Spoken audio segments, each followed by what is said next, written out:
Gabriel cría solo a Roque. Lo cuida, lo acompaña, le inventa pequeñas mitologías para proteger su infancia. Su paternidad no nace del deber, sino del deseo profundo de estar presente. Pero el pasado nunca desaparece del todo.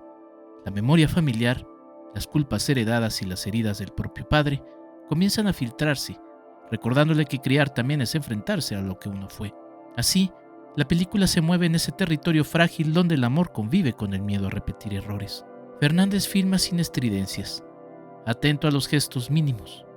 Una casa, una conversación, un silencio compartido. Y desde esa sencillez construye algo más grande. Una reflexión honesta sobre las nuevas masculinidades, el cuidado y la posibilidad, siempre incierta, de romper los ciclos. Más que explicarse, se siente.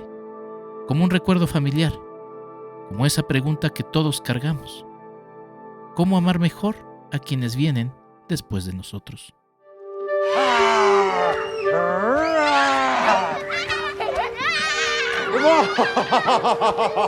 Mejor vamos a ver esta. No, Mira, es esta. japonesa, se ve bonita. No, esta. Ve los paisajes, qué bonito. No me estás haciendo caso, ve que... ¡Te voy a aplastar! Oye, hijo, sabes que si hay algo de la escuela que no te guste, me lo puedes decir, ¿verdad? Ya te tienes que conseguir una mamacita para el Roque, cabrón. La mamá de Roque soy yo. ¿Dónde está mi mamá? El cine se ve, pero también se escucha. Cine Cine, y más cine. Con Charlie del Río y el equipo Cinemanet. bienvenidos a Cinemanet. El cine se convierte en el testigo silencioso de nuestro paso por el mundo, y la historia en la llave para comprender nuestro presente y moldear nuestro futuro. Pantalla y memoria.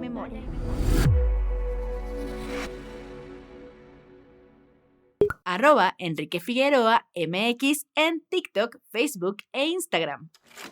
Cine a viva voz. ¿Y ustedes qué son, más hijos de su padre o de su madre? Yo soy Enrique Figueroa Anaya y están en este doble enfoque, colaboración entre Cinemanet y Pantalla y Memoria. Y como cada episodio, me acompaña mi querida Rosalina Piñera. Ros, ¿cómo estás? Bienvenida. ¿No? Ahí estoy, ¿ya? Disculpen, por favor, estas fallas técnicas para que confirmen ustedes que estamos en vivo.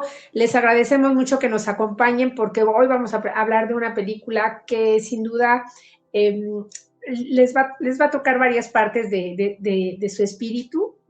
¿O no, mi querido Enrique? Enrique Figueroa, nuestro querido productor Jaime Rosales, y la película, bueno, de la cual vamos a hablar hoy es El hijo de su padre, ¿no? El hijo de su padre. Así es, querida Ros. Le enviamos también un saludo al gran Charlie del Río, titular de Cinemanet. Y sí, una película conmovedora. Ya se lo sabe la gente que nos escucha por acá. Yo soy bastante lacrimógeno.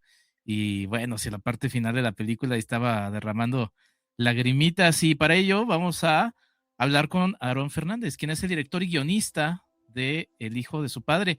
Aarón, qué gusto saludarte. Muchas gracias por aceptar la charla, doble enfoque, Cinemanet y Pantalla y Memoria.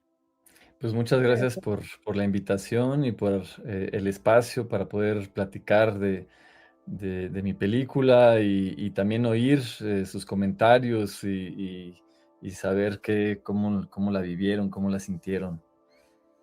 Pues Claro. la primera pregunta, Aarón, es el génesis de la película. ¿Cuál es el génesis de esta historia, El hijo de su padre? Sí, pues mira, El hijo de su padre es la historia de Gabriel, ¿no? Que tiene un hijo de 4 años, Roque, y es papá soltero, ¿no?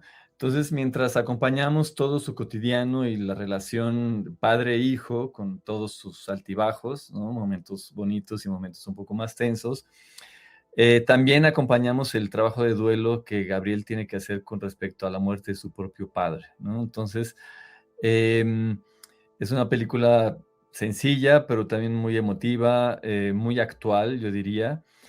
Y la idea me surge cuando hace ya varios años, yo conocí, yo era papá, soy papá todavía, mi hijo tiene 18 años, pero en ese entonces mi hijo tenía 2, 3 años, tal vez 4. Siempre fui un papá muy presente, ¿no? Muy activo, me ocupé mucho de él. no solito, afortunadamente, ¿no? La mamá también colaboró muchísimo, pero conocí un amigo, me dice así de sopetón que iba a ser papá y soltero, ¿no? Que lo iba a cuidar él solito, que había embarazado a una chava y que la chava no quería tener el bebé y él dijo, pues yo asumo y yo quiero y órale. Entonces, pues yo estaba pues también en ese rollo de descubrirme papá, de aprender a ser papá, y se me hizo algo extraordinario, algo muy singular, ¿no? Entonces se me quedó ahí pegado y poco a poco fui desarrollando el personaje. Este, mm, surgió también la idea de también qué sucede cuando uno tiene un papá ausente, ¿no?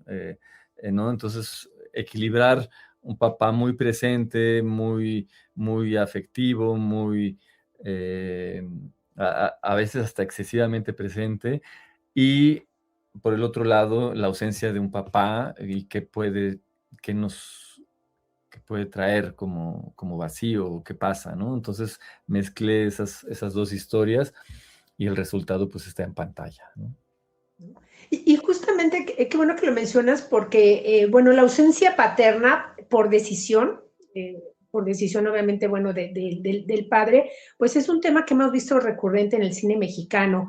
En este caso, sobre todo, bueno, justamente la paternidad en solitario como una decisión, ¿no? Propia del personaje principal.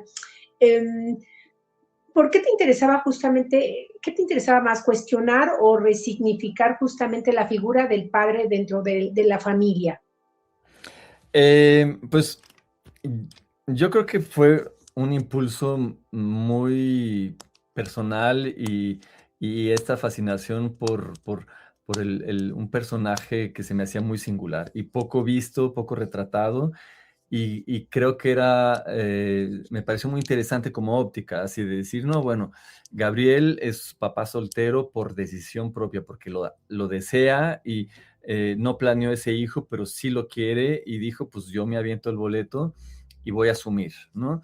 Y justamente es un poco un contrapié a lo que usualmente vemos, ¿no? O que socialmente estamos acostumbrados, ¿no? Tenemos un problema gravísimo en México de mamás solteras, ¿no? Y es terrible lo que está pasando y que los padres no asuman o se tengan que ir, ¿no? Y se les hace muy fácil, al final de cuentas, ¿no? Entonces es gravísimo, pero me parecía interesante justamente dar una imagen diferente y que se vea que sí se puede también y que también existe, ¿no? Y no nada más criticar, decir, no, pues los papás que no asumen, pues está muy mal y tal, que lo está y hay que seguir criticando, pero es como, digamos, un refuerzo positivo, ¿no? Decir, bueno, no, ¿qué pasa con los papás que sí se asumen, ¿no? Entonces,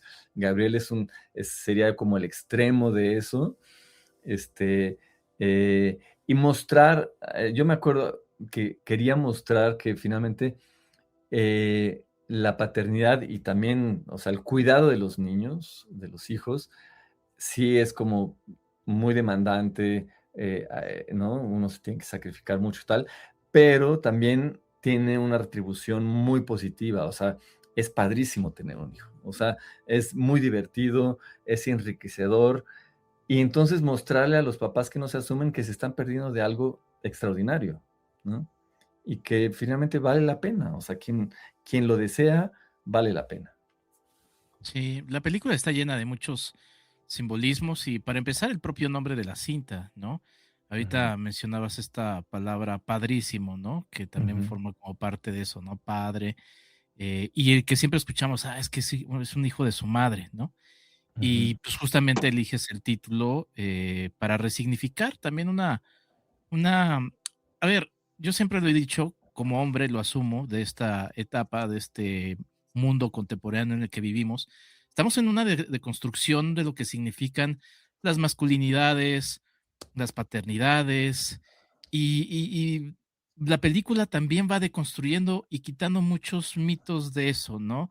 De esa ujú. fuerza de los símbolos. A lo largo de la película, por ejemplo, está el simbolismo del Día de la Madre, ¿no? Que es tan fuerte en la cultura mexicana, en la sociedad mexicana, ¿no? Y también muy contradictoria, ¿no? Porque, pues sí, o sea, es una figura muy fuerte la de la madre, pero también nuestra sociedad es muy particular, ¿no? En muchos aspectos. Pero cuéntame un poquito también de la decisión del nombre y de cómo vas metiendo todos estos elementos. Imagino, obviamente, uno de las cosas a tu favor es que tuviste mucho tiempo para desarrollarlo y se nota en la película por todo lo que vas metiendo con mucho cuidado y mucha precisión. Sí, no es una película autobiográfica, pero sí es una película vivida. O sea, sí, fui como eso, poniendo cosas que yo iba observando, que yo viví también. Entonces sí es una película que tiene, pues eso, ¿no? O sea, sí se siente que sé de lo que hablo, ¿no? Por lo menos la película tendrá muchos defectos, pero creo que sí tiene esa gran cualidad. El tema del título, sí lo dudé mucho porque podría prestarse a chacoteo o parece un poco albur, y lo dudé mucho y dije: "No, van a creer que es una comedia o que es, algo así medio de chacoteo y tal", pero creo que al final de cuentas es muy interesante, porque hay algo, que, siempre lo platico, así que, ¿no?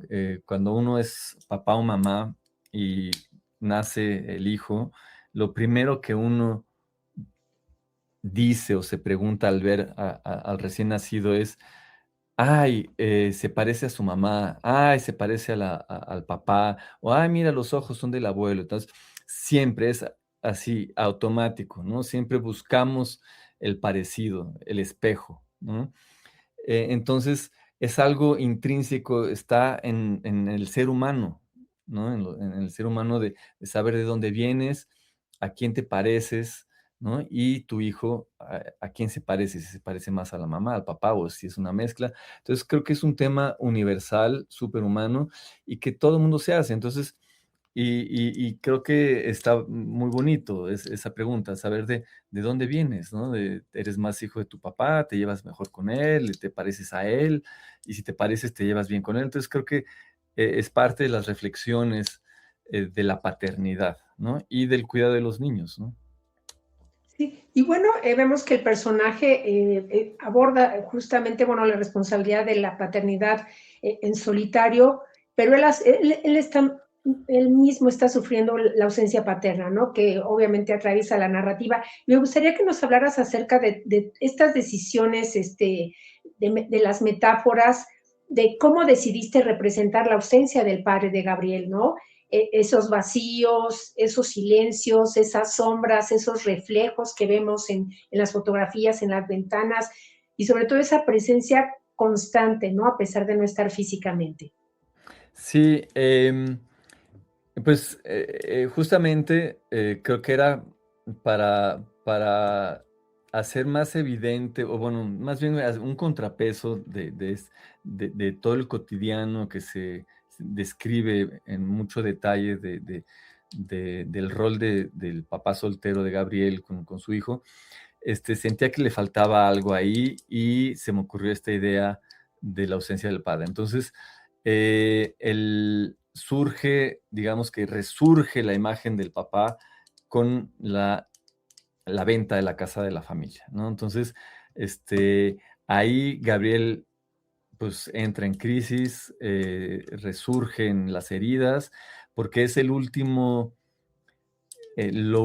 que él siente que le queda de su papá, ¿no? Entonces, al vender la casa, pues se le va a ir, siente que ya no va a tener más recuerdos o era como eso, la presencia del padre estaba en la casa. Entonces, eh, surge, se acuerda, siente que lo ve, entonces es como un fantasma que lo empieza a habitar y surge también la culpa que él tiene con respecto al accidente en el cual su padre muere, ¿no? Em, y entonces también Gabriel entra un poco en duda en cuanto a su propia paternidad, ¿no? Y se da cuenta al final, o sea, le tiene que dar la vuelta a la tortilla, ¿no? Que finalmente también su decisión de ser padre fue un poco para colmar ese vacío de su propio padre, ¿no? Y al final, pues une las puntas y ya se despide de su papá, no les vamos a contar toda la película. Pero la figura, yo creo que el personaje de la casa es muy importante, representa, simboliza pues todo el pasado y la presencia del padre con el limonero que está ahí en el jardín, que fue un árbol que el papá plantó y que se va secando poco a poco y al final vemos que pues está todo seco, ¿no? Entonces es también una metáfora de que pues bueno, ya las cosas hay que dejarlas ir, desprenderse y está muy bien. Sí, porque al final, dentro de muchos de los temas que la película aborda, uno de ellos son los duelos, ¿no? Los duelos que van viviendo los personajes. Más allá de este duelo que es evidente, pues también el duelo del padre, ¿no? Del sacrificio que está dejando ir y también, bueno, la película está llena de muchos elementos y uno de esos que me llamó la atención, pues son, y digo, gracias al tiempo que tienes para escribir la película y el detalle, son los libros presentes, ¿no? Por ejemplo, Mañana en la Ujú. batalla piensa en mí de Javier Marías, que habla sobre la culpa y el secreto, entre otros temas. Mi madre ríe de Chantal Akerman, ¿no? Un texto autobiográfico y también que aborda, por ejemplo, la muerte de la madre y que es un Sí. ejercicio de escritura sobre el duelo. La muerte del Ujú. padre de Karl Olof Knausgaard, obviamente no lo estoy pronunciando bien, pero un libro sobre Nadie lo ajuste de sabe. cuentas, ¿no? Con la Sí. figura paterna, Ujú, una autobiografía, el padre como trauma formativo y ujú, pues inclusive también hasta lo que le cuenta al personaje de Roque, el personaje Gabriel, que es el papá, Roque es el niño, ujú, cuentos de los hermanos Grimm, ¿no? En donde pues tenemos muchos de estos arquetipos familiares, padres ausentes, abandono, padrastros, niños que deben de sobrevivir solos, ¿no? Cuéntame un ujú. poquito, cuéntanos un poquito de estos detalles, ¿no? Que además abren a más a la conversación, ¿no? Sí, pues, muy buena observación, excelente, observación. Em, Gabriel es periodista, ¿no? Cultural, trabaja en una revista cultural, este, y es el editor, en jefe de la revista, pero también es escritor, es novelista, y, pues, no consigue escribir para él, entonces tiene esta frustración de que tenemos todos los creadores, de que siempre tenemos que estar chambeando en otras cosas que no son nuestra propia, obra, ¿no?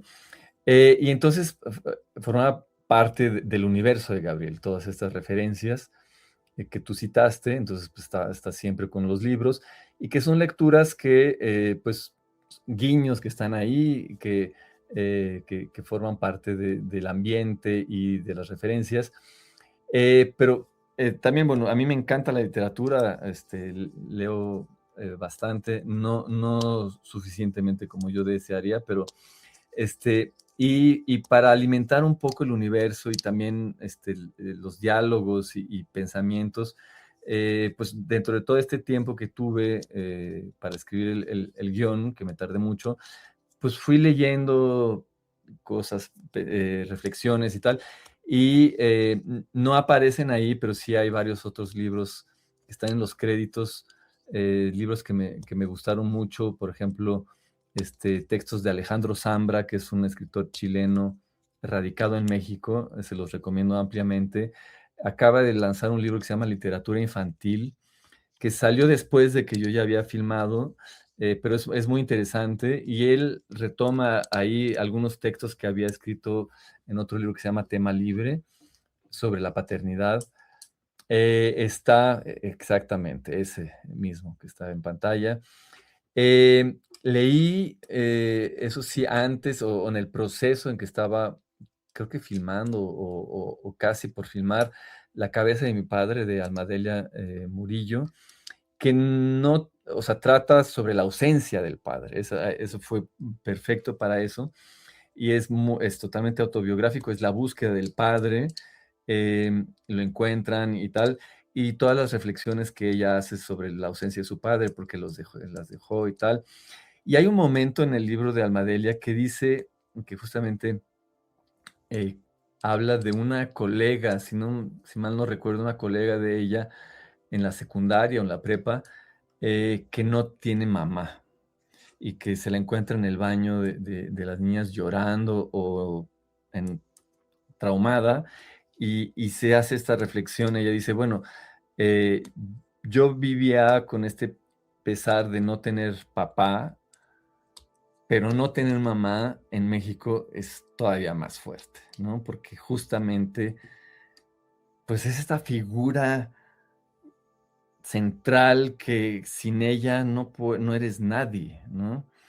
Entonces, Almadelia, pues dice, yo por lo menos tenía a mi mamá en que nos cuidó muy bien y tal, pero no tener mamá está muy grueso, ¿no? Entonces, eso reforzó lo que ya estaba en mi película, en el guión. Dije, claro, es que socialmente, un niño que no tiene mamá, pues todos, o sea, por más que tenga un papá ideal o perfecto, que obviamente Gabriel no lo es y no lo quise pintar como un papá perfecto, la presión social que ejercen sobre el propio Roque, las maestras, la directora, los propios compañeros, lo bulean porque pues no, ahí viene el que no tiene mamá, ¿no? Y tal. Y los amigos de Gabriel. Entonces sí hay una presión muy fuerte de que finalmente un hombre no es suficiente para cuidar a un niño. Por más que el papá se ocupe muy bien de él y además tenga toda ¿cómo decirlo? Pues todas las mujeres a su entorno, ¿no? Porque está Esther, que es la abuela de Roque, mamá de Gabriel, y está Raquel también, está la nana. Entonces, no es que esté solo, ¿no? Pero socialmente no es aceptable o es insuficiente, digamos, ¿no? Sí. ¿Cómo trabajaste con el elenco para construir justamente estas relaciones familiares que fueran, pues, creíbles, donde se discute, pues, de lo que todos hemos pasado, ¿no? La fiesta, el pastel, los juegos, y sobre todo la relación de Gabriel con su hijo, porque, bueno, el niño me parece que es extraordinario en este sentido y hay mucha naturalidad y un vínculo como muy estrecho en ambos. Ujú. Sí, pues mira, yo siempre he dicho que una buena dirección de actores empieza en el casting, ¿no? O sea, si no escoges bien a los actores, ya empezaste mal, ¿no? Em, entonces, es un proceso súper importante y que a mí sí me gusta tomarme mucho mi tiempo. Y he tenido la suerte de siempre trabajar con la maestra Rocío Belmont, que es directora de casting, también es maestra, profesora de teatro.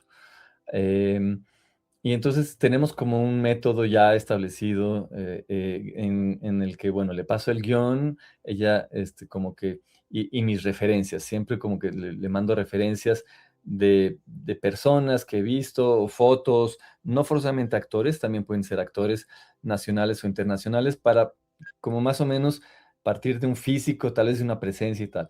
A partir de ahí, pues vamos platicando y yo siempre le pido que me mande fotografías o videos de actores o no actores, ¿no? Estamos buscando un perfil muy definido y tal. Y a partir de ahí, de cuando tenemos como el físico, la presencia, pues sí hacemos como castings y tal, tal. ¿No? Entonces es un proceso muy largo, veo mucha gente y ella siempre me manda como muchas cosas. Entonces es un proceso muy largo. Con Roque, o el personaje de Roque, fue así mismo, ¿no? Pero con los niños, pues es otro boleto, ¿no? Entonces, porque justamente los niños, pues son súper espontáneos y yo no quería un niño actor ya todo controlado, como un adulto, ¿no? Porque pues, no me interesaba, lo que yo quería era un niño y todo lo que la infancia tiene, que es emoción, espontaneidad, magia, diversión. Entonces, pues vimos a varios niños y ya fuimos como filtrando y en las pruebas finales sí usamos como varias situaciones que escogimos entre varios. Dijimos, pues vamos a tratar de simular esta situación y vamos a explicar, pero que todo sea como un juego. Y pues nos dimos cuenta que Samuel tenía todas las características que queríamos y y fue un hallazgo, fue realmente increíble, es fotografía muy bien, es súper espontáneo, es divertido. Y ya después fue el trabajo de los ensayos, ¿no? Entonces, siempre fue que todo fuera como un juego, muy lúdico. Tuvimos el apoyo de una entrenadora que se llama Laura Charles, que no sé si se siga dedicando a eso, pero en esa época sí lo hacía, creo que todavía lo hace, ¿no? Entonces, y muy bien, entonces tuve una plática con ella muy larga, entonces dije, mira, estas 3 escenas son súper importantes, sí tiene que decir esto y esto y esto, lo demás es muy libre, podemos improvisar y tal, tal. Entonces fuimos trabajando esas 3 escenas y para que nos conociera, que conociera a Daniel, que conociera a la mamá, a la hermana, o sea, crear familia y creamos dinámicas, pero siempre desde la perspectiva de lo lúdico, lo juguetón. Y Daniel Damusi, que es el actor que hace el rol de Gabriel, que es el papá, pues siempre también le dije, pues tú tienes que torear a Sam, o sea, ¿no? Si se sale un poquito tal, pues tráelo de nuevo y tú tienes que estar a su altura, o sea, es como, ¿no? Para que entienda y tal. Y se hizo una química preciosa, perfecta. Sí les crees que son papá e hijo, ¿no? Y pues creo que es de lo que más satisfecho estoy en la película, de realmente ellos dos se llevan la película. Improvisamos bastante también, o sea, hay varias escenas, sobre todo del departamento, en que pues ya tenía como ciertas ideas, pero no estaban en el guión, y observándolos, viendo y con también recuerdos míos y tal, dije, no, pues vamos a hacer una escena aquí y es esto. Ustedes a ver qué pasa, ¿no? Y a Sam, la de Latina, por ejemplo, ¿no? Le dije a Sam, mira, la situación es esta y cuando tú quieras le preguntas a tu papá esto, pero él no sabe qué le vas a preguntar y Daniel no sabía. Y fue toma única y es preciosa esa escena, es como muy verdadera, muy real y pues los dos le hicieron muy bien. Pues nos vamos a un breve corte, ya regresamos, estamos hablando con Aaron Fernández, director guionista del Hijo de su Padre. Estamos en este doble enfoque entre Cinemanet y Pantalla y Memoria. No se vayan, vamos y continuamos con más. Escríbenos en WhatsApp al 5255 1703 4379. ¿Quieres ayudarnos a hacer más contenido? Tu apoyo es fundamental. Entra a www.patreon.com Enrique Figueroa MX y elige entre las muchas recompensas que tenemos para ti, desde un agradecimiento en este podcast hasta descuentos en nuestros cursos, talleres y tours. Únete, sé parte de nuestra comunidad. @EnriqueFAMX en X.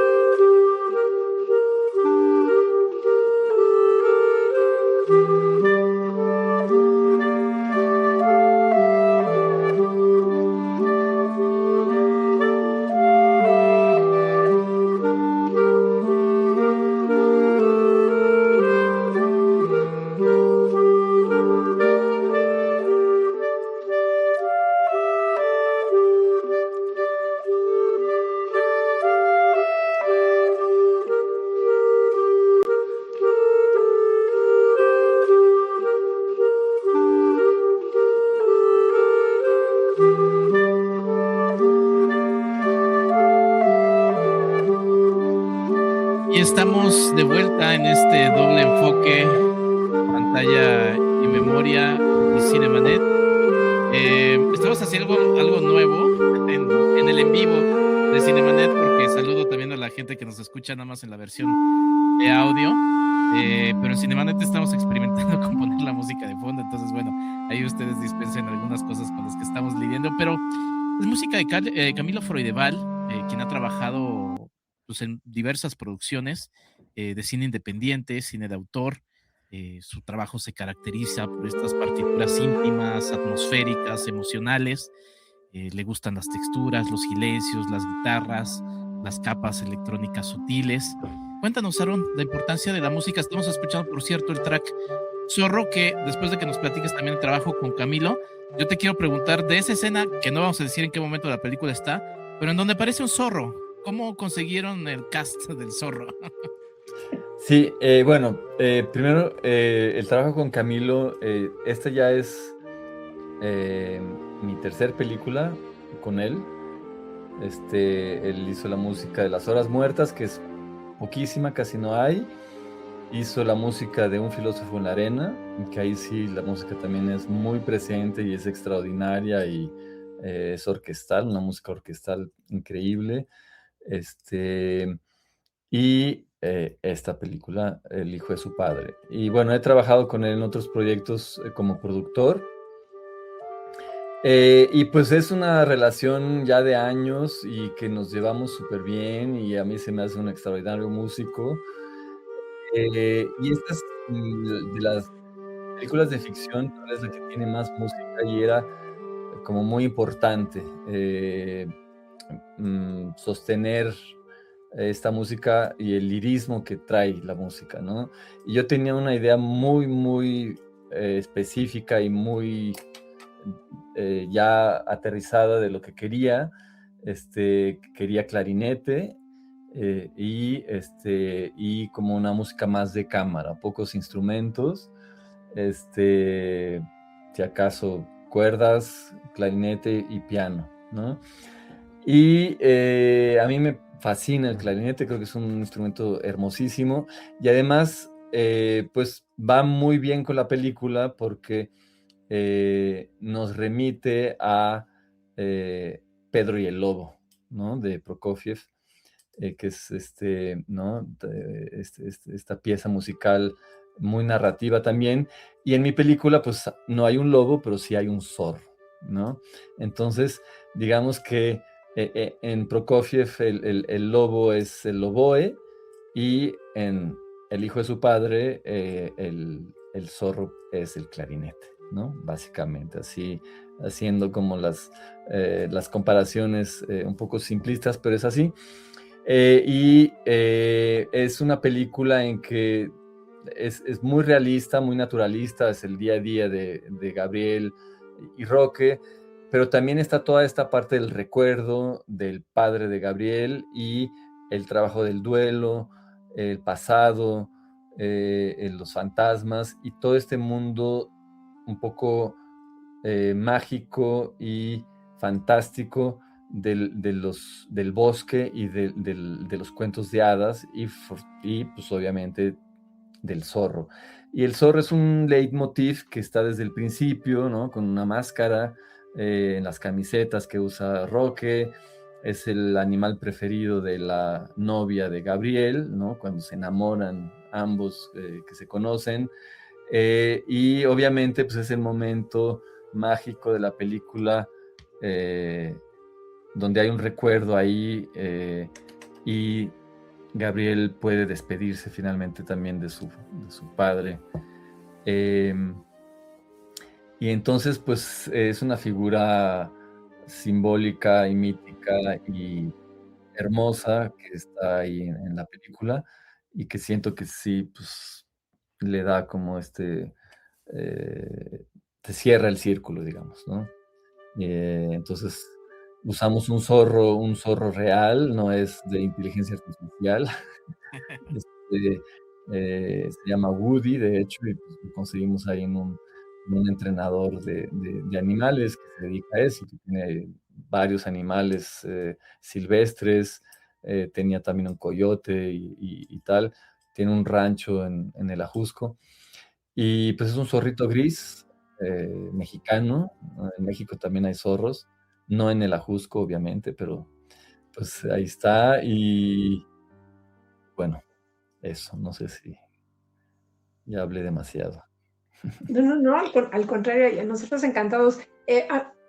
hablado ya de la música, de la presencia de la literatura en la película. Yo te quiero preguntar acerca de estos detalles y alusiones, esta presencia pictórica, ¿no? Ujú. En particular, dos obras, una, un bosque, y en algún momento de la película, pues vamos a ver una de las obras pues, más inquietantes de Francisco de Goya. No sé si nos puedas comentar un poco al respecto. ¿Qué tratabas de comunicar en ese momento? Sí, pues sí, hay varios guiños también a la pintura en general, no solo los cuadros de Saturno devorando a sus hijos, ¿no? Que se sale el de Goya y también el de Rubens.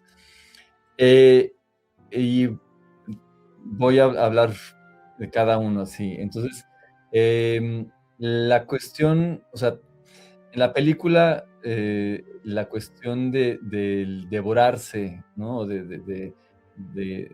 Aparece como un jugueteo desde el principio, ¿no? En la fiesta infantil del inicio, Gabriel es un lobo, juega a ser el lobo y agarra a Roque y como que se lo come, lo devora.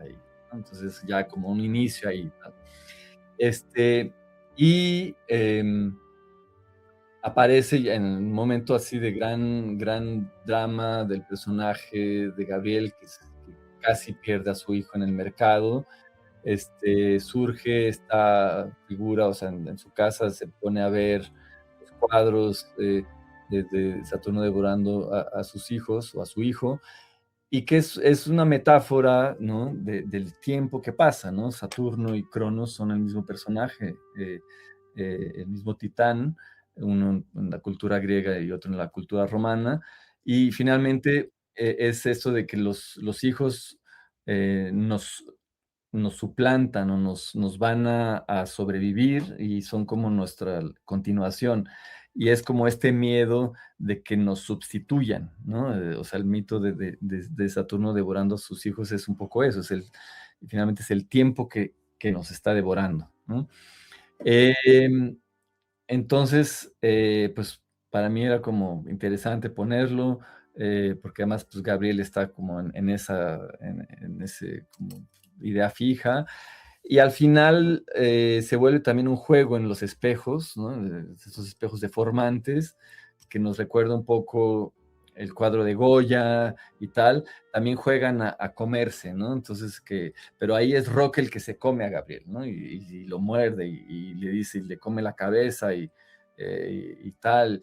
Entonces, como que es una manera de reinterpretar de una manera más contemporánea, moderna y como juego es esa dinámica, ¿no? Entonces, para que vean que pues finalmente no es tan gratuito como podría parecer, ¿no? O sea, sí le pensé a todo eso, se me hacía como lógico, pero sin tampoco que sea una cosa pesada o de referencias. Creo que es muy, muy sutil, muy orgánico, y está ahí, quien quiera verlo lo ve, y quien no, pues no pasa nada. Otra referencia que es como muy, muy sutil es hacer referencia al cuadro este arquetipo de la pintura clásica, que es la Virgen con el niño, ¿no? Que es todos los pintores del Renacimiento hasta antes, era obligado que pintaran a la Virgen María con el niño, ¿no? O sea, es como un género per se pictórico. Y en mi película, pues no es la Virgen con el niño, sino que es el papá con el niño, ¿no? Pero sí, como que la posición que tiene el niño en el regazo de Gabriel, y hasta la sudadera azul y la camiseta roja hacen alusión a los colores de la Virgen y tal. Entonces, era como esta figura mariana de la Virgen y de la mamá, pues volteada, ¿no? Ahora es el papá que es la mamá, ¿no? Es muy sutil también, tampoco no quería que, ¿no? Que fuera así como muy recalcado. Y pues básicamente eso, ¿no? Y luego en la película hay como muchos reflejos, muchas sobreimpresiones, ¿no? Y que hacen un poco alusión a esto ¿no? De las diferentes capas que están ahí sobreponiéndose, de los recuerdos, los espejos deformantes. Entonces sí hay como cierta plasticidad en la película, ¿no? Que está ahí como muy a cuentagotas, ¿no? O muy esparcido así.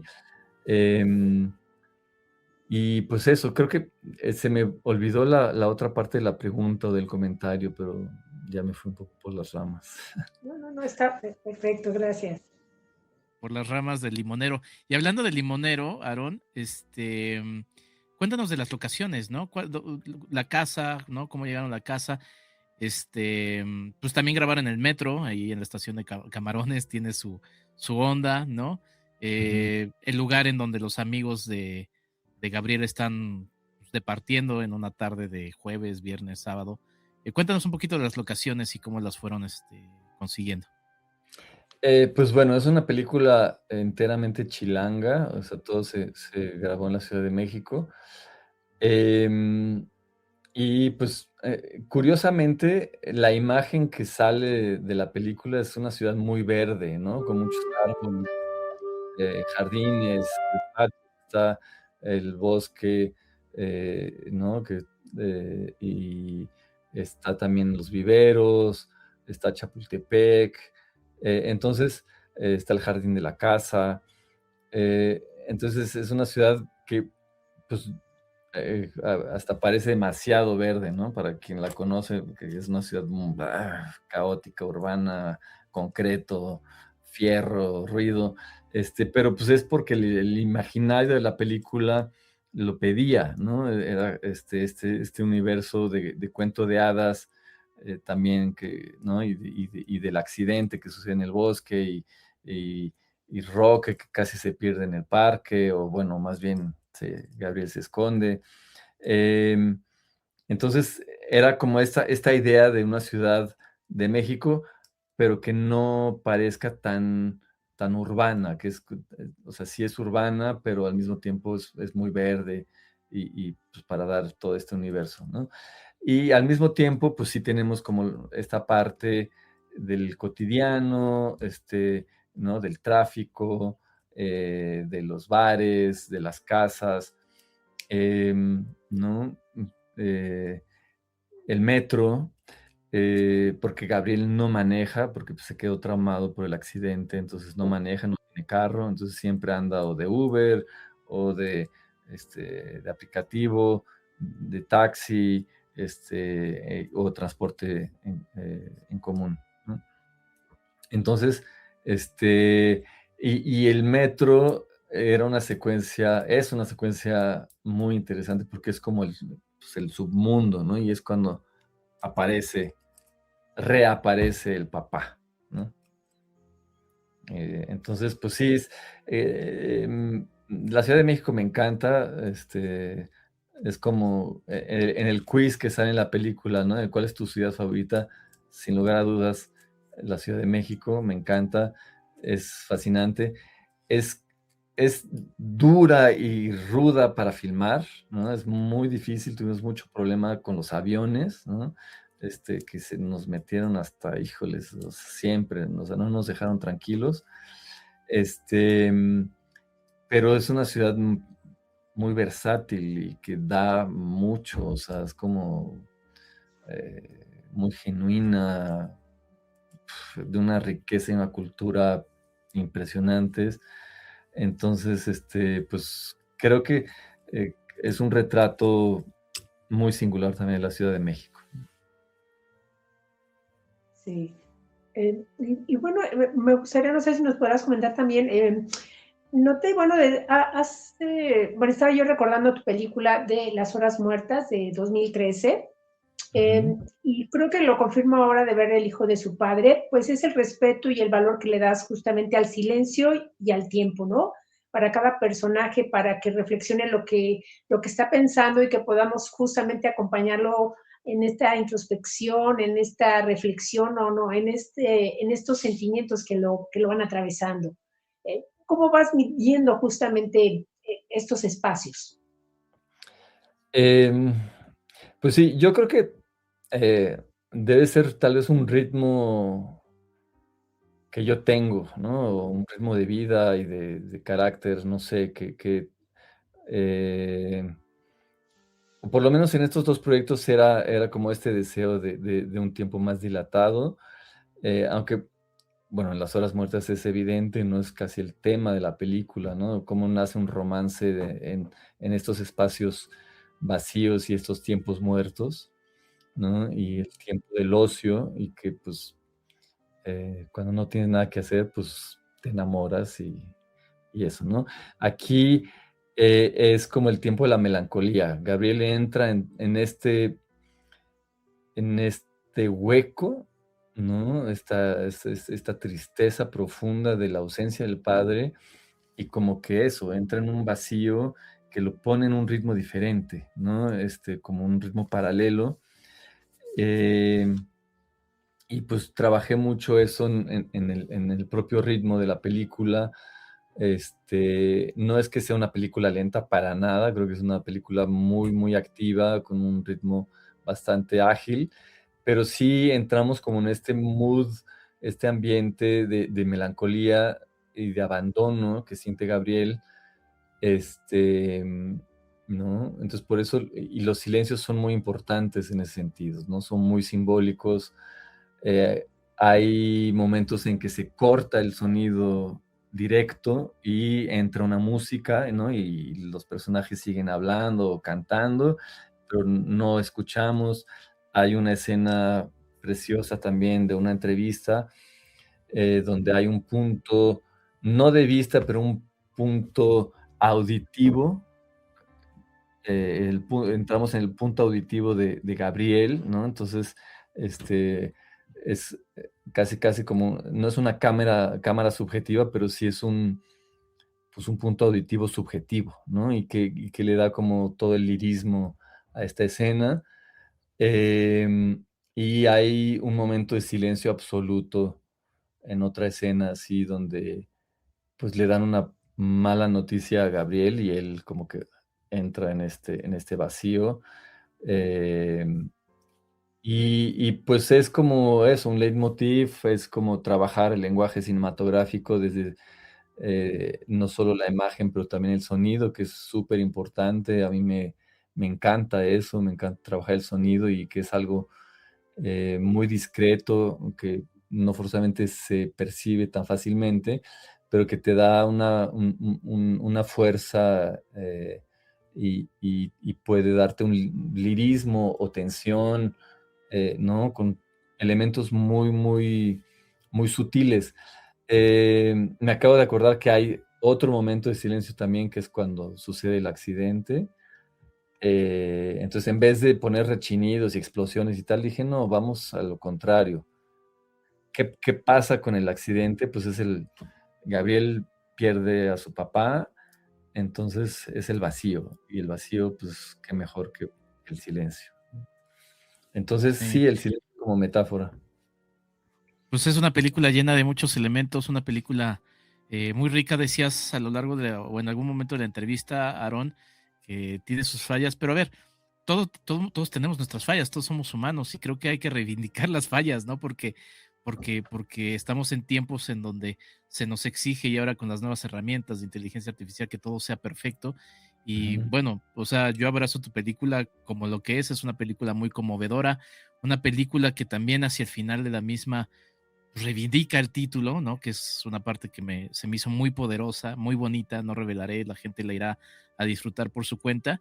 Y si ya también Ross comentó su gusto por tu trabajo, les decía que Un filósofo en la arena me gusta por todo lo que cuestiona, por todo lo que aporta Ujú. también en un debate, en ese caso, sobre las plazas de toros y sobre la tradición taurina y demás, que me pareció muy, muy importante y creo que es un trabajo que debería también verse mucho porque sigue también el tema. Pero bueno, pues vayan a ver El hijo de su padre. Ya estrenó para la gente que nos está escuchando también en el futuro el pasado 5 de febrero. Saludos a la gente que nos escucha y nos ve en el futuro.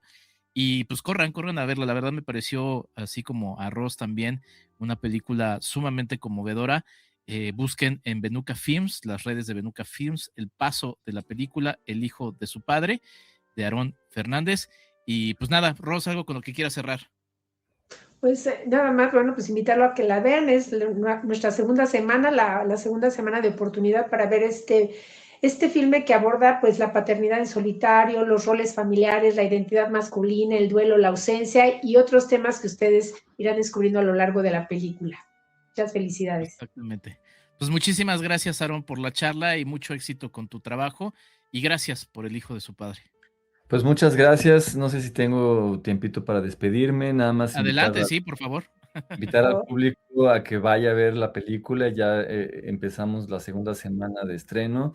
Está en la Ciudad de México, también está en Guadalajara, en Puebla, en San Cristóbal de las Casas, en Toluca, y estrenamos en Cuernavaca, en el Cine Morelos, y Tampico también, ¿no? En un cineclub ahí. Entren a las redes de Veruca Films, ahí podrán ver las sedes. Son puros cines independientes, ¿no? En la Ciudad de México estamos en la Cineteca, Cine Tonalá, y la Casa del Cine también. Entonces, pues creo que es una película, tú decías, Enrique, muy emotiva, conmovedora, pero también siento que es una película muy divertida. Todas las escenas con Samuel son preciosas y te ríes, te diviertes. Y también es una película que abre al debate sin ser un debate pesado, sin ser aleccionadora, sin ser un tratado sociológico, sin dar lecciones de moral ni nada, ¿no? Es un ejemplo entre varios, entre tantos que puede haber de modelo de familia, y abre el debate, ¿no? Abre la plática. Creo que en las funciones que fui con el público fue muy, muy interesante, pues ahora sí que la retroalimentación que dieron, los comentarios, y creo que es un debate que está muy en día, ¿no? Una reflexión que es muy sana de tener, ¿no? Y que está, no a la moda, pero sí está en el aire, digamos, ¿no? Sí, importantísimo lo que nos hace notar, y la película por sí misma también habla. Muchísimas gracias, Aarón, mucho éxito con todo. Y Ros, muchas gracias como siempre. Jaime Rosales detrás de los controles, siempre innovando con nuestros dobles enfoques, le agradezco mucho. Y a Charlie del Río, titular de Cinemanet. Y bueno, este es Doble Enfoque, Pantalla y Memoria y Cinemanet. Yo soy Enrique Figueroa, nos escuchamos en un próximo episodio, nos escuchamos y probablemente nos vemos. Hasta la próxima. Gracias. Pantalla y Memoria, el arte de recordar a través del cine. Un podcast de Enrique Figueroa, MX. Esto fue Cinemanet. El cine se ve, pero también se escucha.